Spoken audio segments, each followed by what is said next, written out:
8 గంటల వరకు నొప్పుల నుండి ఉపశమనమిచ్చే కొత్త మై డాక్టర్ ప్యాచ్ ఇప్పుడు మై డాక్టర్ స్ప్రేతో ఉచితం. మనతో పాటు అటు మల్కాజ్గిరి లోక్సభ నుంచి గెలిచిన బీజేపీ ఎంపీ అభ్యర్థి ఈటెల ఉన్నారు. ఎంపీ ఒకసారి అడిగి తెలుసుకుందాం. ఎలా ఉంది అసలు మల్కాజ్గిరి ప్రజలకు మీరు ఏం చెప్తారు ఈ గెలుపుతో? నిన్న వాళ్ళు ఇచ్చిన తీర్పు ఎన్ని జన్మలెత్తినా వాళ్ళ రుణం తీర్చుకోలేదు. వాళ్ళ సమస్యలేందో 70 రోజులుగా అర్థం చేసుకున్న వాడిగా ఆ సమస్యల పరిష్కారంలో కేంద్రం ఏం చేయగలుగుతుంది, రాష్ట్ర ప్రభుత్వం నుంచి ఏం చేయగలుగుతాము, మేము ఏం చేయగలుగుతాము, అవన్నీ ఎక్స్ప్లోర్ చేసుకొని వాళ్ళ రుణం తీసుకునే ప్రయత్నం చేస్తాం.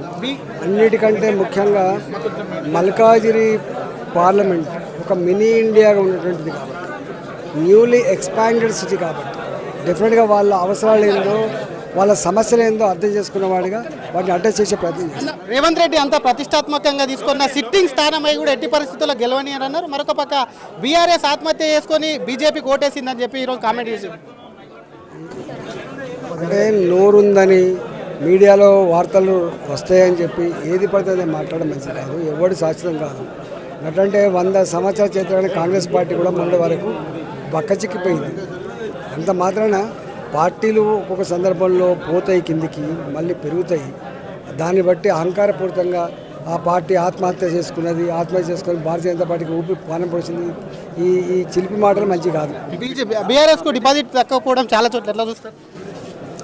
అంటే ఇప్పుడున్న పరిస్థితి అది, ప్రజలలో ఇంకా కోపం చల్లారలేదు. కేసీఆర్ మీద టీఆర్ఎస్ పార్టీలో కోపం చల్లారలేదు. ఈటెల రాజేందర్ కేంద్ర మంత్రివర్గంలో ఉండబోతున్నారా? తెలియదు,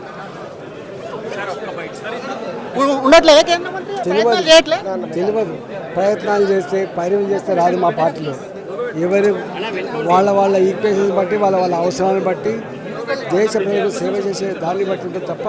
థ్యాంక్ యూ అండి. ఇది ఈటెల రాజేందర్ చెప్పేది.